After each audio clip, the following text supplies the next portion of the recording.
Et si la récession américaine était non pas devant nous, mais derrière nous? Voilà un certain nombre de trimestres que les conjoncturistes prennent avec inquiétude le pouls de la croissance américaine et y décèlent des ratés qui pourraient être les prémices d'un nouvel épisode de récession. Voilà plusieurs mois qu'ils s'inquiètent aussi de la capacité de l'économie américaine à encaisser la normalisation de la politique monétaire engagée par la Fed. Et si nous avions tort, si trop empressés de reprendre nos routines de conjoncturistes après le séisme de 2007 et aveuglés par l'écart de performance entre les États-Unis et l'Europe, nous avions une lecture inappropriée de ce qui se passe réellement aux États-Unis.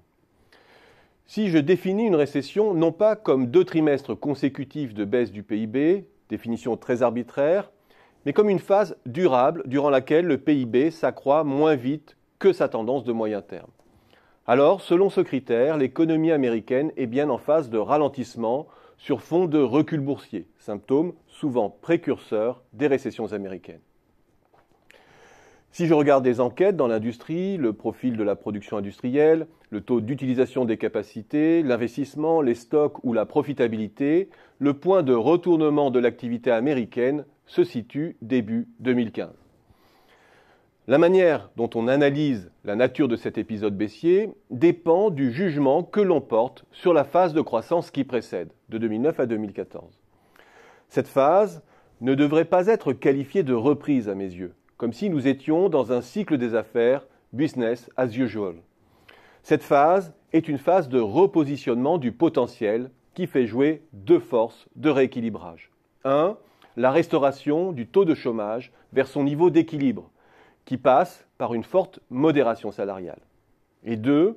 Le désendettement des agents privés. L'ajustement des salaires et de la dette pénalisant la croissance.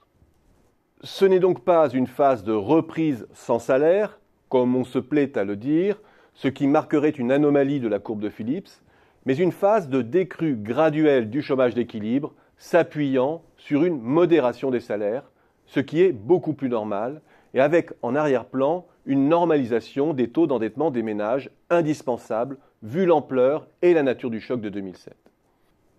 La mini-récession que l'on observe depuis 2014 est l'œuvre de forces contradictoires.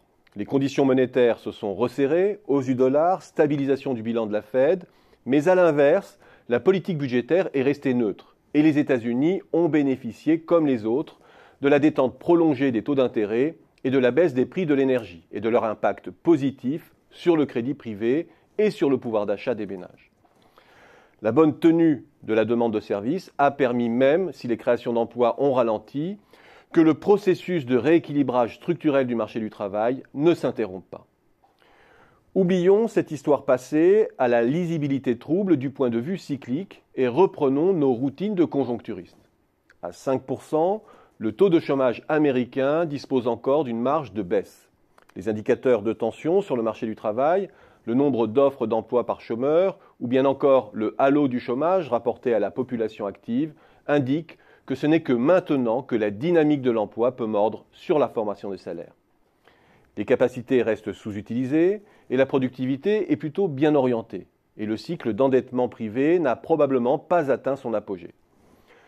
Je ne dis pas que l'économie américaine ne va pas encore naviguer quelques trimestres en eau trouble, mais si nous échappons au grand scénario noir de la finance qui ressurgit ces temps-ci et que nous voulons renouer avec des raisonnements cycliques, la reprise américaine est plutôt devant nous que derrière.